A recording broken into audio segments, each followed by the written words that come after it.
Class 9 political science का chapter 2 what is democracy and why democracy का question number 2 हमें दिया है। Here is some information about 4 countries. Based on this information how would you classify each of this country. तो मतलब 4 country की information दी गई है, तो क्या करना है, इसे क्लासीफाई करना है। किस में करना है?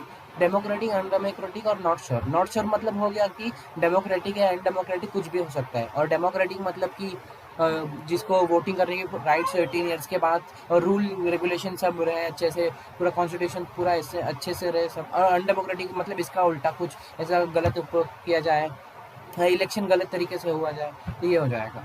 तो ठीक है, फर्स्ट को क्या दिया है हमें, country P. The parliament cannot pass a law about the army without taking the concert of the chief of the army. मतलब कि क्वेश्चन में क्या बोला है कि पार्लियामेंट लॉ पास नहीं कर सकता। क्यों नहीं लॉ पास नहीं कर सकता आर्मी के ऊपर? बिना आर्मी के चीफ से पूछे। मतलब पार्लियामेंट क्या है, इंडिपेंडेंट है, तो क्या करता है वो, तो लॉ पास कर सकता है। लेकिन ये क्वेश्चन में क्या दिया है कि पार्लियामेंट बिना चीफ आर्मी के चीफ से पूछे लॉ पास नहीं कर सकता। तो ये हो जाएगा पूरा अनडेमोक्रेटिक, क्योंकि पार्लियामेंट के पास उतनी राइट्स है कि वो लॉ पास कर सकता है। तो ये हो जाएगा हमारा अनडेमोक्रेटिक। अब सेकंड देखते हैं, the parliament can not pass a law reducing the power of judiciary. तो ये क्या है, पार्लियामेंट अब जुडिशरी जो है उसका पावर तो रिड्यूस कर नहीं सकती, और वो ऐसा लॉ भी पास नहीं कर सकती। तो ये क्या हो जाएगा, डेमोक्रेटिक, क्योंकि पार्लियामेंट के पास ऐसा राइट्स नहीं है कि वो क्या कर सकती है, जुडिशरी का पावर कम कर सकती है। Country are, the country leaders can not sign any treaty without with another country without taking permission from its neighborhood country। मतलब कि वो अपने बाजू वाले कंट्री से क्यों लेगी, क्या बोलते हैं, मतलब कि क्वेश्चन क्या है, अगर कोई ट्रीटी साइन करना है, जैसे कि हम लोग ने ये हिटलर के लेसन में देखा था कि किंग एडोल्फ हिटलर ने क्या किया, ट्रीटी साइन की थी कहीं जापान में। हाँ, जापान में साइन की थी ट्रीटी कि अगर उनको कुछ मतलब उनके ऊपर कोई लड़ाई करने आता है तो वो भी हमें सपोर्ट करेंगे। तो वैसे ही एक ट्रीटी इन लोग शायद, या कुछ अगर कोई ट्रीटी साइन करना रहे दूसरे देश से, तो क्या करेंगे, परमिशन नहीं लेने का है ना।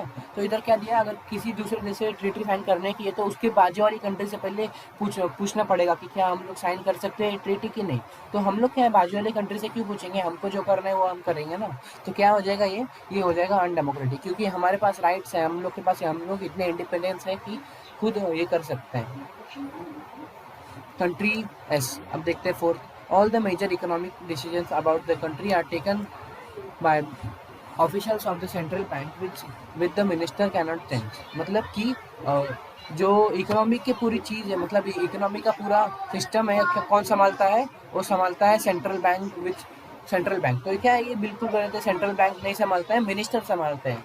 तो क्या होगा, स्टार्टिंग में ही हमें गलत दे दिया है कि सेंट्रल बैंक क्या करता है, बैंकिंग का थोड़ा संभालता है, क्या है, इकोनॉमिक क्या कैसे आ रही है, कैसा हो रहा है पूरा, वो नहीं संभालता। वो कौन संभालता है, सब मिनिस्टर संभालते हैं। तो ये क्या दिया है, और ऊपर से क्या दिया है, मिनिस्टर कैन नॉट चेंज, मतलब मिनिस्टर कर ही नहीं सकते। तो ये तो पूरा अनडेमोक्रेटिक हो गया, क्योंकि मिनिस्टर के पास राइट्स होती है, और डिसीजंस लेने की इकोनॉमी की मिनिस्टर के पास राइट्स होते हैं। बैंक क्या करती है, पैसे लेती है, देती है, और मतलब बैंक पैसे रखती है दूसरों को, एटीएम टाइप है देने के लिए, एटीएम और ऐसे पैसे प्रोवाइड करने के लिए लोगों को। तो ये थे हमारे 4 क्वेश्चंस। अब देखते हैं थर्ड देखते हैं।